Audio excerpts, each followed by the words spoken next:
Education Manager for Salon Supplies and Oway, Australia and New Zealand. Today we're going to be talking about toning and the importance of choosing the correct product to give us the right amount of lift, know when to remove that product, and then choosing the correct toner to colour balance with. We're going to be covering some important steps so we can achieve the best outcomes every time. Firstly, we need to know what our client's expectations are, where we're actually going to lift this hair to choose this toner to get them to their final result. So it's really important that we have this clear and in our mind of what this process is going to be. We need to know what level we're going to lighten the hair to. This is really important because that's going to tell us what our undercoat is. Knowing our undercoat is then going to allow us to choose the correct toner, whether we're counteracting or depositing fashion shades as well. It also is going to tell us what product we need to use to get this lift. Whether it's going to be a high lift tint, whether it's going to be 0.0, or whether it's going to be part of our H bleach system. We also need to know what undercoat we're going to lift to. This is really important when deciding on our final result. Whether we're lifting to a honey blonde, for example, we know that it's most likely okay that we're going to be lifting to a level 8 and 9, and it's all right to have some yellow pigment there because we're going to be toning with a natural gold to get us that result anyway. Or whether we're going to be toning to a pale lemon or even as light as we can, like a true 10N, depending on what sort of end result toner we're after.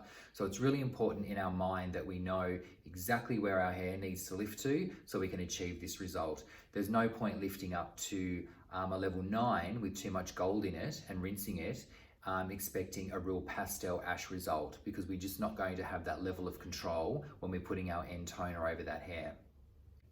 We also need to know what sort of developers we're going to be mixing with our H colour or H nectar to achieve this result. So whether we're toning over foiled highlights with natural hair prevalent, it's really important that we drop our vol. So mixing our H milk in with our H tone to achieve a 3 vol is going to be really, really perfect for toning highlights where there's natural hair prevalent because it will not lift that natural hair. Doing more of a global tone or toning over foils that have already been tinted as well, using your 4.5 vol or even your H tone for that. So it depends on what we're toning, what hair's there, to what developer we use to give us our maximum and best results. We also need to know what sort of counteraction level we're getting.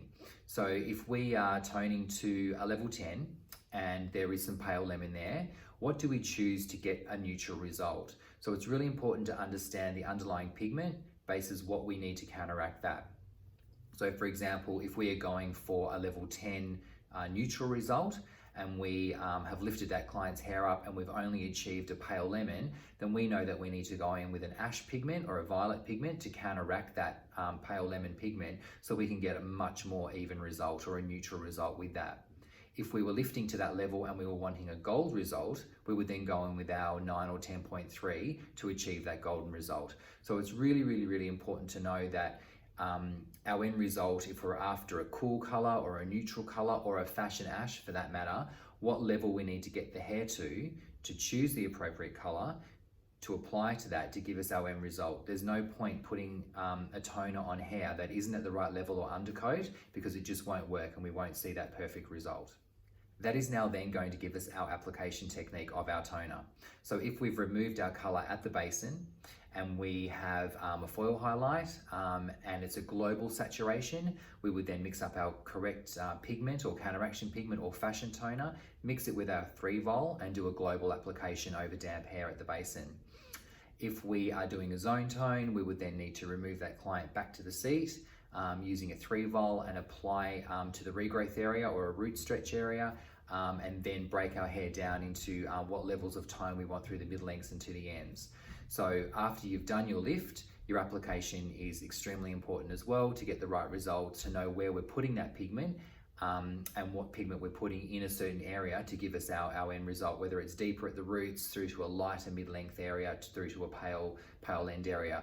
To get that pale end area, you would then need to make sure that that strand of hair was lightened up appropriately all the way through to get that result as well. Then we come on to processing. It's really important that our toners are left on for minimum 10 minutes.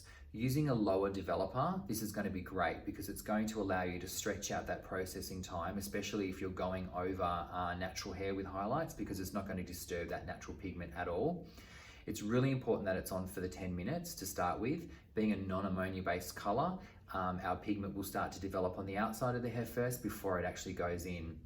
This may concern some people.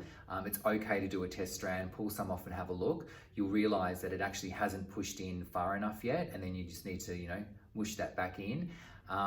If you can leave your toners on for 20 minutes, I always work as rule of thumb, 1 minute on equals 1 shampoo. Once the hair's been pre-lightened, we are lessening the integrity of that hair to actually hold onto the pigment. So it's crucial, the longer it's on, the larger that pigment's going to swell, therefore we're going to get longer out of our toners. So I always love to leave my toners on for 20 minutes where I can. I will make the time to do that. So our client's color toner gives them a lot longer and it's a much more benefit for their end result. So if you can leave your colors on for 20 minutes, that's amazing. You will notice that the color will go darker sitting on top of the hair. You need to trust your color knowledge, trust the procedure that you've just gone through. You've analyzed the hair, you've worked it out, you know what you're going to do, you've achieved the right amount of lift, whether you need to counteract or just deposit for a fashion toner, whether it be gold or copper or ash. Apply the product, let it sit for the full 10 to 20 minutes if you can. Trust your knowledge, it won't go too dark. Check it if you need to.